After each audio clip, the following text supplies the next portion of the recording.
Bien, pues tenemos aquí con nosotros a Roberta Guasti, que es Compliance Officer de la empresa Samarco de Brasil. Ahora probablemente ella se puede presentar mejor a la empresa, cuáles son sus funciones, y a Leonardo Gándara, que es uno de los directivos de la Fundación Renova. Samarco y Renova, como vamos a ver, son causa y efecto, y representan, a mi juicio, una de las experiencias más importantes en lo que podríamos denominar la justicia restauradora. Por eso es lo que es de sumo interés para todos conocer, tras el desastre que tuvo lugar en Mariana, uno de los desastres ecológicos probablemente más importantes de la historia de Latinoamérica, cómo se ha reaccionado a este desastre. Yo os pediría, en primer lugar, que os presentarais y que nos contarais qué ocurrió en Mariana y cuáles fueron las reacciones a partir de aí, tanto de índole jurídico, social, etc. Ok. Bom, eu trabalho na Samarco há 15 anos. A Samarco é uma empresa muito conhecida na região, no entorno onde ela atua, em Minas Gerais e no Espírito Santo, mas não tinha uma repercussão nacional. Então, assim, no Brasil, poucas pessoas conheciam a Samarco, mas sempre foi uma empresa com uma representatividade muito grande do ponto de vista de recolhimento de tributo, uma importância na balança comercial brasileira muito grande, embora não fosse muito conhecida nacionalmente. No dia 5 de novembro de 2015, aconteceu o rompimento da barragem. Naquele mesmo dia, muitos de nós nos mobilizamos para começar a entender e atuar na remediação ou nas ações emergenciais que ocorreram a partir de então, mas ficamos todos muito surpresos naquele momento inicial, porque a gente não sabia sequer as dimensões das consequências que aconteceriam, que viriam a ocorrer depois do rompimento. No dia 6 de novembro, um dia depois do rompimento da barragem, todas as famílias, todas as pessoas que ficaram desalojadas em Bento Rodrigues já estavam em hotéis. A gente recebeu todas essas pessoas no ginásio em Mariana, alocou todas elas em hotéis em Mariana, e antes do Natal de 2015, todas essas famílias, aquelas que nós tivemos 2 exceções que as pessoas não quiseram ir, mas a sua grande maioria foram alojadas em casas alugadas e mobiliadas pela empresa. Então, assim, essas ações emergenciais que iam desde fornecimento de água, porque houve um impacto muito grande, não só em Mariana, mas em toda a bacia do Rio Doce, o impacto ambiental e social a partir de Mariana até a foz do Rio Doce, que é no Espírito Santo, no segundo estado, aproximadamente 500 quilômetros, 650 quilômetros. Foi muito grande. Então, desde fornecimento de água potável, porque houve um impacto na questão de água em toda a bacia do Rio Doce, várias cidades impactadas, tanto com relação às famílias que ficaram desalojadas, não só em Bento Rodrigues, mas em outras comunidades rurais e numa outra cidade chamada Barra Longa, um pouco abaixo. Muitas famílias ficaram desalojadas, então muitas ações emergenciais ali nos 30, 40, 60 dias após o rompimento foram feitas. Tiveram impactos, inclusive, comunidades indígenas e tradicionais, por causa da contaminação, né, com rejeito do Rio Doce. Então, também com relação a essas comunidades e povos indígenas, houve impactos e houve a necessidade de ações emergenciais para tentar reduzir os efeitos negativos aí do rompimento. Complementando, a Samarco sofreu, eu sou da Fundação Renova, mas participei do corpo técnico da Samarco. A Samarco recebeu, ao longo desse tempo, mais de 90 ações civis públicas, que são ações bastante robustas, e inúmeras ações individuais, ações judiciais. Especificamente, uma ação civil pública foi ajuizada no Brasil em dezembro de 2015, ou seja, cerca de um mês após o rompimento da barragem. Essa ação civil pública foi manejada pela Advocacia Geral da União, uma figura do advogado público, defensor dos interesses da administração pública, e das advocacias gerais do Estado de Minas Gerais e da Advocacia Geral do Estado do Espírito Santo. Essas três entidades, representando todos os órgãos públicos que de alguma forma interagiam com a Samarco, desde as agências de regulação de mineração, de meio ambiente, os órgãos de comando e controle para as questões indígenas, de comunidades tradicionais, que no Brasil é muito voltado para quilombolas, né? Comunidades historicamente ligadas aos antigos escravos. Enfim, todos esses entes estavam representados pelas essas três advocacias gerais, ajuizaram a ação em dezembro, exigindo o cumprimento de uma série de ações pela Samarco.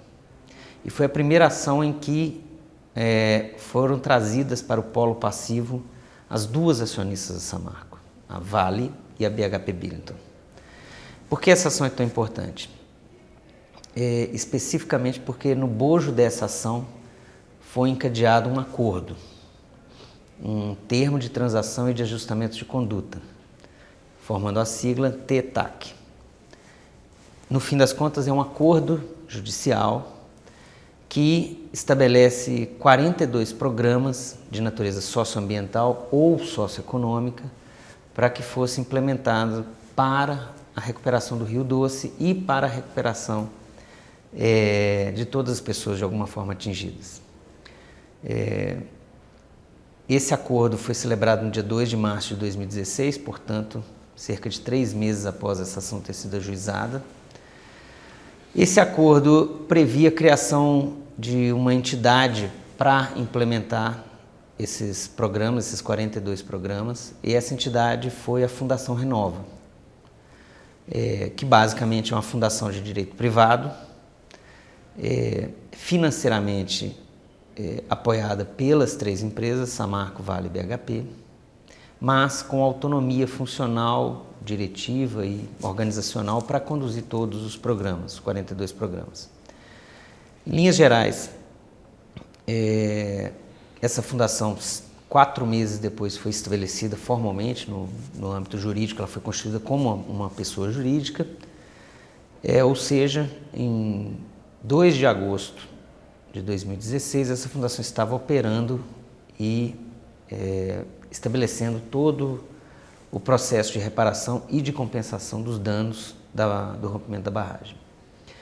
Eu acho que é interessante complementar, esse acordo, ele é um acordo, vamos chamar de um acordo aberto, porque, obviamente, não haveria como quantificar os danos naquele momento. Mas, mesmo assim, ele recebeu inúmeras críticas. Mas a maior crítica foi uma falta de representação ou de participação popular na sua elaboração, que foi o que gerou uma necessidade de novas discussões. A Roberta pode até explorar um pouco mais esse assunto, e que gerou um outro acordo, um termo de ajustamento de conduta que é chamado de termo de ajustamento de conduta para governança. Em linhas gerais, esse termo de ajustamento de conduta foi celebrado em 2018, 25 de junho de 2018, pelas empresas novamente, e agora não com as advocacias gerais apenas, mas sim com o Ministério Público Federal, o Ministério Público do Estado de Minas Gerais, o Ministério Público do Estado do Espírito Santo, as defensorias públicas da União e dos Estados, e a Fundação Renova participando como interveniente. E esse TAC, em linhas gerais, ele estabelece a inserção dos atingidos no processo de tomada de decisão e no processo reparatório.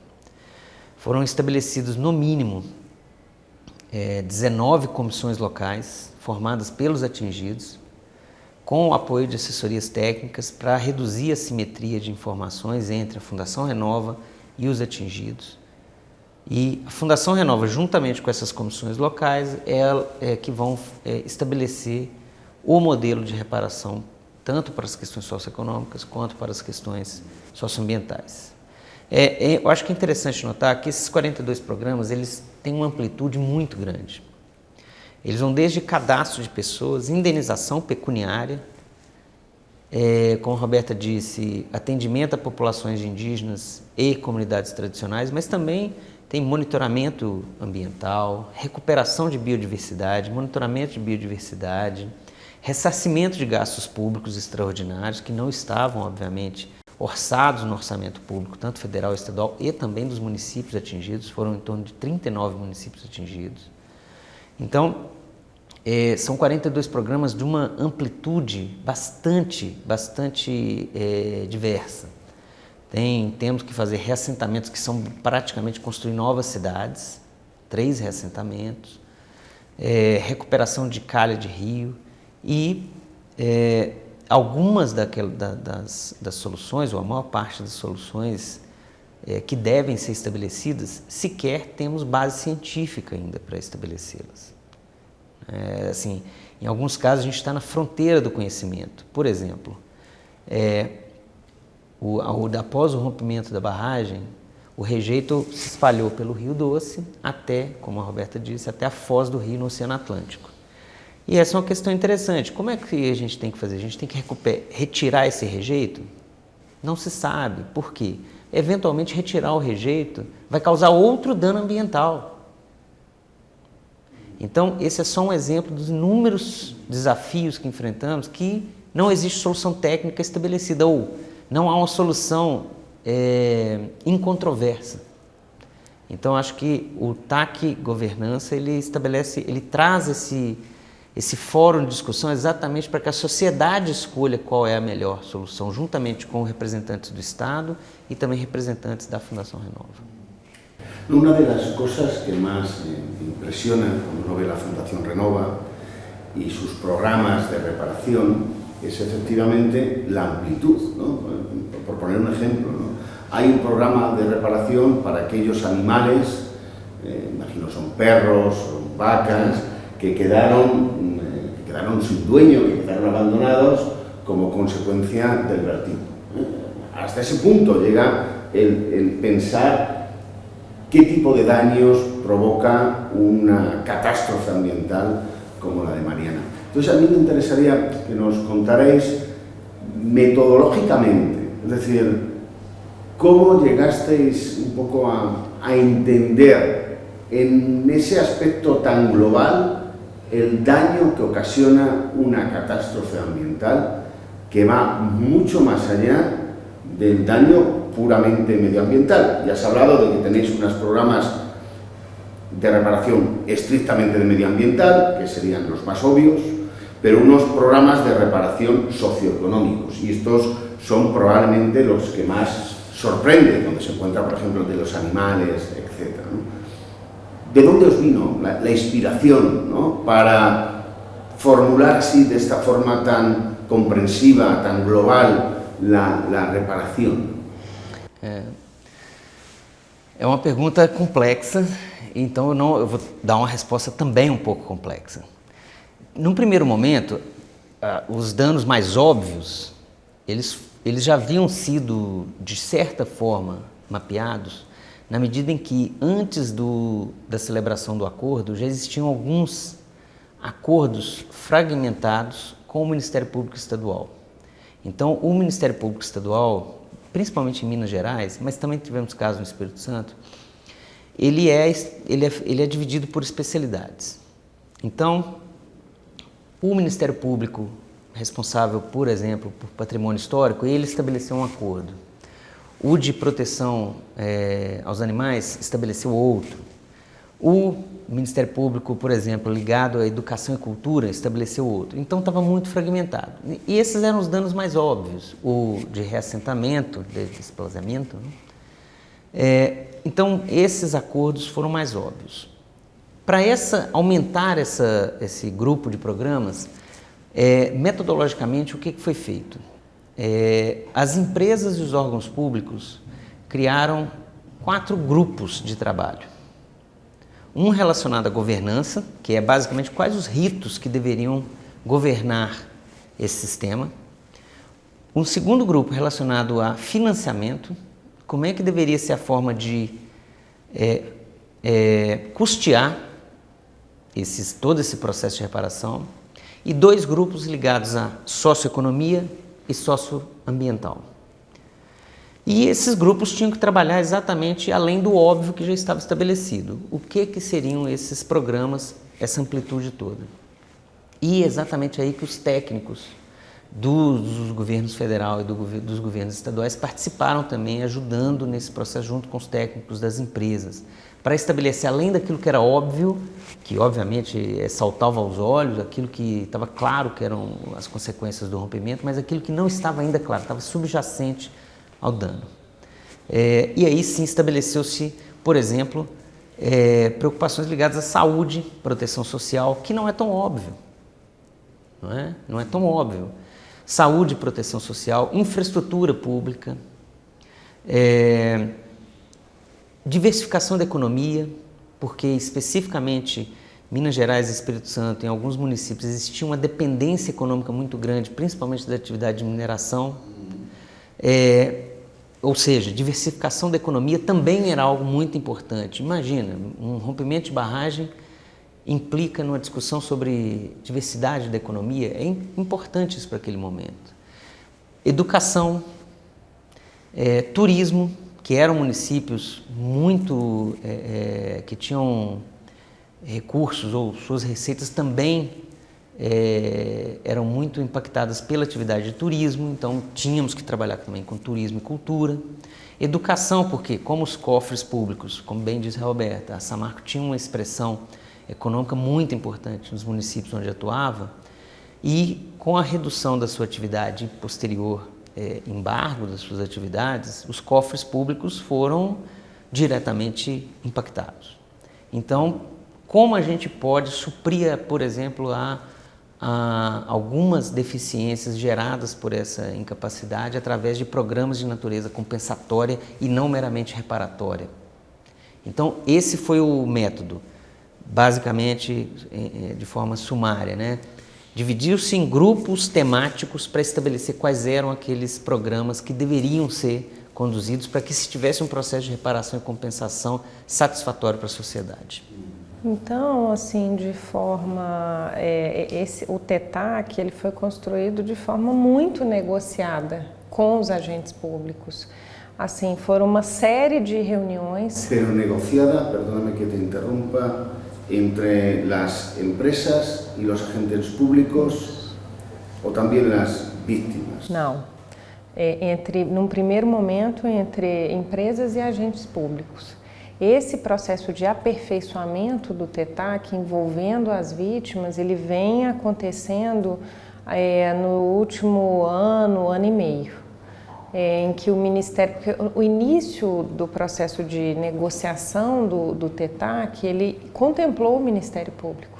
Num dado momento, o Ministério Público não participou da celebração do TETAC, ele se ausentou desse processo. E há mais ou menos aí 1 ano e meio, a gente retoma as discussões com o Ministério Público, aperfeiçoando o TETAC, ou seja, trazendo os atingidos também para esse processo decisório.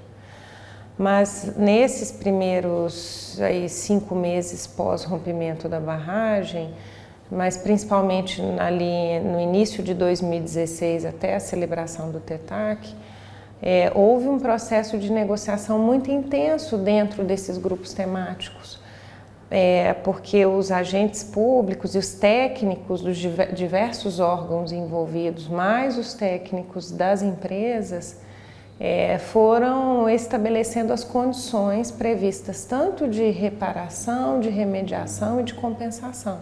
Então, assim, foi um instrumento construído a várias mãos. A empresa não apresentou uma proposta que foi criticada, isso foi construído conjuntamente com o poder público brasileiro nas suas diversas especialidades. Como o Leonardo colocou, desde questões de patrimônio histórico-cultural, até a indenização das pessoas atingidas. Foi um processo de negociação muito intenso. Muy interesante.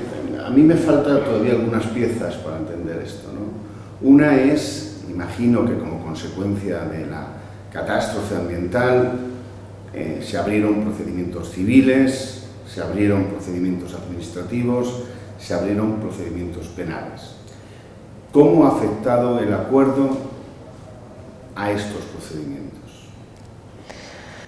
Bom, a Samarco e suas acionistas respondem por uma miríade de ações judiciais, individuais e coletivas, né, ações civis públicas.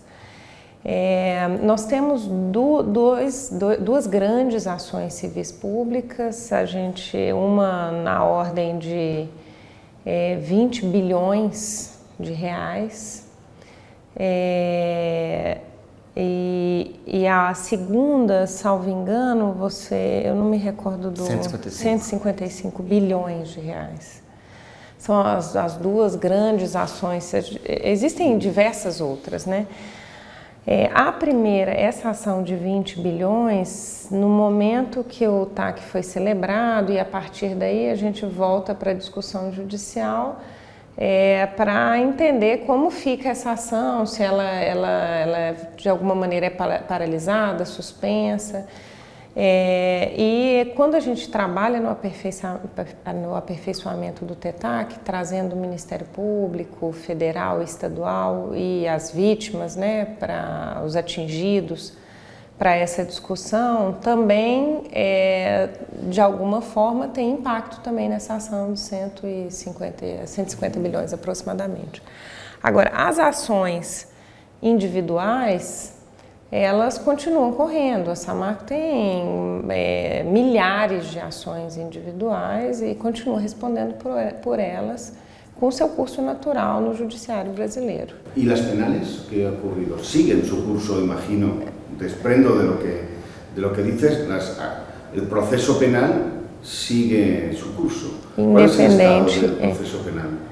As ações penais, o TETAC e o TAC Governança, eles não têm relação direta com as ações penais. Então, elas seguem seu curso natural. Recentemente houve uma decisão de uma pessoa, né, que estava sendo processada e que aproveita as demais no habeas corpus. Mas elas seguem seu curso natural e não tem relação direta nem com o TETAC, nem com o TAC Governança. O sea, que entiendo, el proceso penal sigue con muy poco éxito, ¿no? Porque las personas físicas, el caso se ha sobreseído, ¿no? Se ha archivado, el caso en relación a las personas físicas. Bueno, yo aquí también tengo, desde el punto de vista de la justicia restaurativa, claro, sabemos que la justicia restaurativa es algo más que reparación, Sí.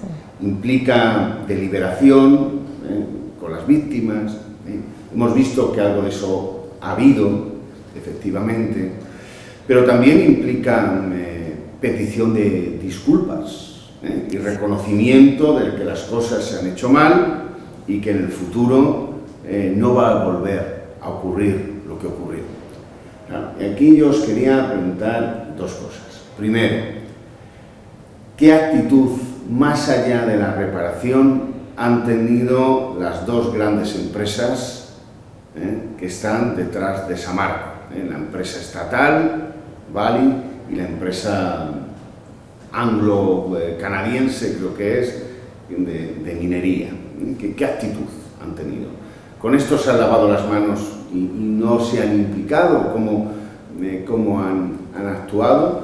Y luego, ¿qué medidas de reparación? Y esto yo creo que es algo que de lo que tú nos puedes hablar mucho, de prevención, de cumplimiento, se están implementando para que esto no vuelva a ocurrir. Bom, primeiramente sobre o pedido de desculpas, né? A Samarco, em alguns momentos depois do rompimento, veio a público reconhecer que houve uma falha, pedir desculpas para a sociedade pelo que aconteceu. No mínimo, dois presidentes da Samarco fizeram isso, o presidente que estava à frente da Samarco no momento do rompimento, acho que 3 semanas depois foi em rede nacional, falou sobre isso e se desculpou pelo que aconteceu, em nome da empresa. ¿Dejó alguien su puesto? Desculpa. Que si alguien abandonó su puesto como directivo de Samarco o de estas empresas, ele deixou, asumió responsabilidades. Sim. Ele, né, pediu desculpa, assumiu responsabilidade. E algum tempo depois ele, por questões, né, por estar respondendo a processo e tal, ele sai da presidência da Samarco. Então, o segundo presidente, né, o presidente que vem depois dele também veio a público, se desculpa e traz essa questão de necessidade de aprendizado após o rompimento da barragem. Os dois acionistas da Samarco, tanto a Vale, né, que há algum tempo deixou de ser uma empresa pública, né, também é uma empresa privada hoje no Brasil, e a BHP suportam e atuam diretamente no processo de reparação, remediação e compensação. O TETAC tem algumas medidas de compensação. Uma delas, para citar, por exemplo, é um compromisso de tratar todo o processo de resíduo que até hoje, né, até esse momento, é despejado no Rio Doce. Então, todo o sistema de saneamento dos municípios que margeiam o Rio Doce tem um compromisso do TETAC em, de alguma forma, compensar esses danos que foram causados, investindo no tratamento da rede de esgoto desses municípios. Então, esse é um exemplo de uma medida de compensação que não visa, né, restaurar um dano que foi diretamente causado, mas ir além, né, compensar também com outras medidas. Esse é só um exemplo. Tanto a Vale quanto a BHP se envolvem diretamente desde o processo de negociação do TAC, esse processo de aperfeiçoamento do TETAC com as novas, né, o novo processo de governança que traz os atingidos para a discussão e também principalmente no custeio, eles se envolvem diretamente nisso. Então, desde lá, em momento algum, as empresas, né, os acionistas adotaram essa postura de lavo minhas mãos e não me envolvo. Eles estão diretamente envolvidos no processo de remediação, reparação e compensação. A terceira tinha a questão do pedido de desculpas, essa de como que os acionistas se envolvem. O sea, a pergunta ulterior era que ya en parte lo has respondido, ¿no? ¿Qué se hace en Samarco para que esto no vuelva a ocurrir? Es súper importante. Pero, claro, y aquí ya que me permites, te planteo la que te iba a hacer después. Es que ocurre, porque todos sabemos que en diciembre en enero, de este año, del 2019, hay un vertido de nuevo similar al anterior, con consecuencias mucho más devastadoras. Hay muchos más muertos, 100 o más de un centenar de aproximadamente muertos. 300. Claro. Cerca de 300. ¿Cómo ha afectado esto a la credibilidad de lo que se estaba haciendo? Porque la gente habrá dicho, mira, ya no confiamos más en acuerdos, reparaciones, lo que queremos es justicia. No sé qué reacción ha habido en la sociedad y en vuestras empresas. Bom, falamos agora sobre a perspectiva da Samarco, né, como envolvida diretamente no processo de compliance da empresa, né. O rompimento da barragem de Fundão trouxe uma série de aprendizados para a gente, mas principalmente do ponto de vista de gestão de riscos, né? Como que uma empresa precisa, né, se envolver e se dedicar à prevenção, à identificação dos seus riscos e como controlar de forma eficiente essas causas que eventualmente podem materializar um risco. Então, assim, teve um aprendizado muito grande do ponto de vista de gestão de riscos da companhia.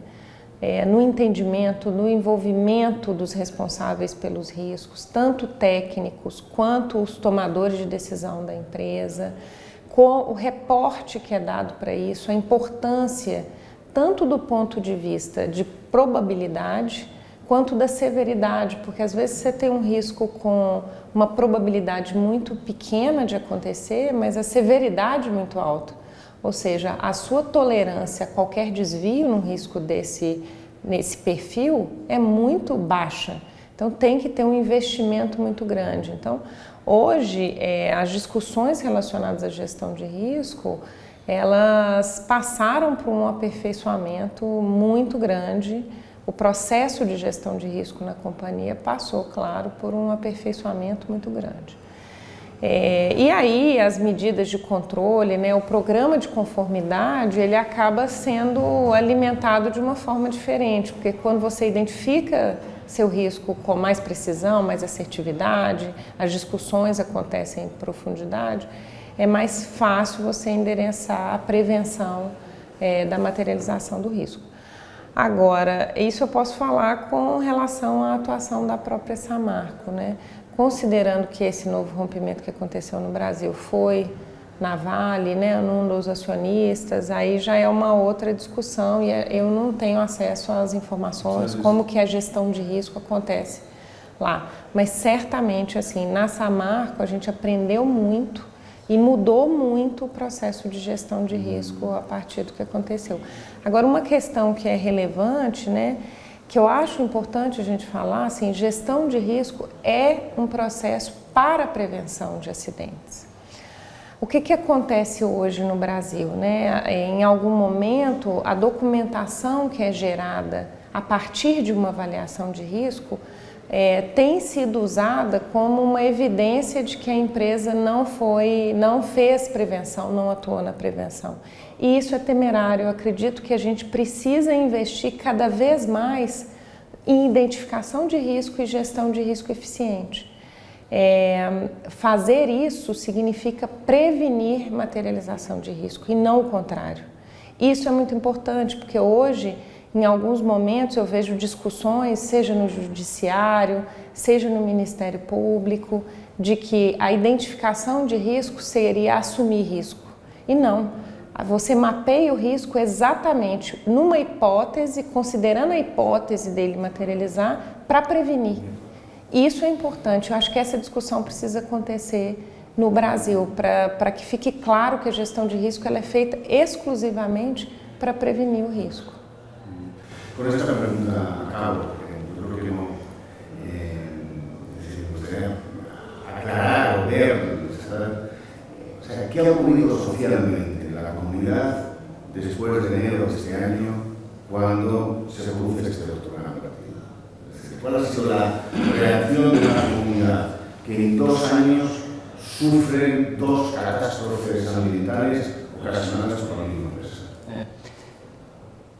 Professora, é importante, antes de responder a pergunta, entender que a comunidade afetada pelo rompimento da barragem de Fundão é em outro local e uma comunidade bastante diversa entre si. Então, você vai ter percepções diferentes conforme o lugar onde essa sociedade se encontra, essa comunidade se encontra. Por exemplo, a comunidade de atingidos em Mariana é uma comunidade bem mais coesa do que outras comunidades ao longo do Rio Doce. Essa comunidade ficou bastante sensibilizada pelo rompimento desse ano, em janeiro desse ano, o rompimento da Vale. Inclusive, obviamente eu não estou falando aqui em nome da comunidade, eu estou falando em nome da Renova, mas essa comunidade se compadeceu do sofrimento daquelas pessoas em Brumadinho, inclusive foi lá para prestar sua solidariedade. Essa comunidade ficou muito sensibilizada. O que a gente pôde notar é algumas, obviamente, críticas, não a uma empresa ou a fundação, mas a todo o processo, colocando em xeque se esse processo que a gente está aqui discutindo, se ele seria o ideal, não é? O que a gente pode notar depois desse rompimento é que esse processo não existe unanimidade, mas que a unanimidade que existe é que ele precisa ser aperfeiçoado. Inclusive nós da Fundação Renova concordamos com esse aperfeiçoamento. A gente acha que ele merece ser de alguma forma burilado, de alguma forma ele tem que ser aperfeiçoado. E nós entendemos que ele somente será aperfeiçoado no momento em que os atingidos tiverem participação no processo decisório. É inevitável e é inafastável a necessidade de participação dos atingidos no processo decisório. Sem essa participação efetiva, livre e de fácil acesso, a gente entende que esse aperfeiçoamento não vai lograr êxito, né? Ou seja, o que se pode ver hoje, pelo menos sob a nossa perspectiva no Brasil, o modelo de aguardar uma decisão, por exemplo, do judiciário, num modelo bastante convencional, de, via uma ação judicial, obter uma sentença do judiciário para obrigar uma empresa ou um grupo de empresas para tomar uma certa ação, ele não é eficiente do ponto de vista da prestação jurisdicional, né? O modelo brasileiro não consegue entregar isso de forma eficiente, em função dos inúmeros litígios que existem no Brasil, em função do assoberbamento do judiciário, em função do modelo processual brasileiro. Não estou nem falando se é certo ou errado, nem fazendo nenhum juízo de valor. É um fato isso, né? O que a gente consegue perceber existe ou deve existir uma nova forma de enfrentar os problemas e os conflitos e os desastres que ocorrem no Brasil, sejam eles de natureza socioeconômica, sejam eles de natureza socioambiental. E a forma de enfrentar é pela participação popular e pelo engajamento dessa sociedade na construção das soluções. E tem em adição a isso, a sociedade brasileira, mas principalmente, né, a sociedade mineira, porque Minas Gerais é um estado de mineração. E todos nós que vivemos em Minas, depois, né, da segunda tragédia envolvendo deposição de rejeito, né, sistema de gestão de deposição de rejeito, ela ficou muito alarmada. Então, assim, a sociedade respondeu a isso. A regulação envolvendo barragens em Minas, no Brasil, né, foi alterada. A sociedade hoje discute muito mais isso. Uma série de cidades mineiras, né, estão em estado de alerta, estão preocupadas, estão se envolvendo nisso. Outras empresas que têm barragem também estão revisitando o seu sistema de deposição de rejeitos. De fato, assim, a sociedade respondeu a isso. Eu acho que na primeira, né, no caso do rompimento de Fundão, houve uma comoção social muito grande, mas do ponto de vista de resposta, alteração de legislação e tal, hoje eu vejo, depois do rompimento da Vale lá em Brumadinho, uma resposta da sociedade maior, buscando revisitar esse modelo e discutir uma proposta para que a sociedade fique mais segura, porque somos um estado de mineração e vamos continuar sendo. A sociedade espera que seja de forma mais segura. Então tem uma resposta da sociedade, sim. Pues muchísimas gracias a los dos por prestaros a hacer esta entrevista. Creo que ha sido muy esclarecedora para todos y espero que continuemos trabajando y aprendiendo en el marco de este proyecto. Muchas gracias, Roberta. Muchas gracias, Leonardo. A gente que agradece pela oportunidade. Muchas gracias.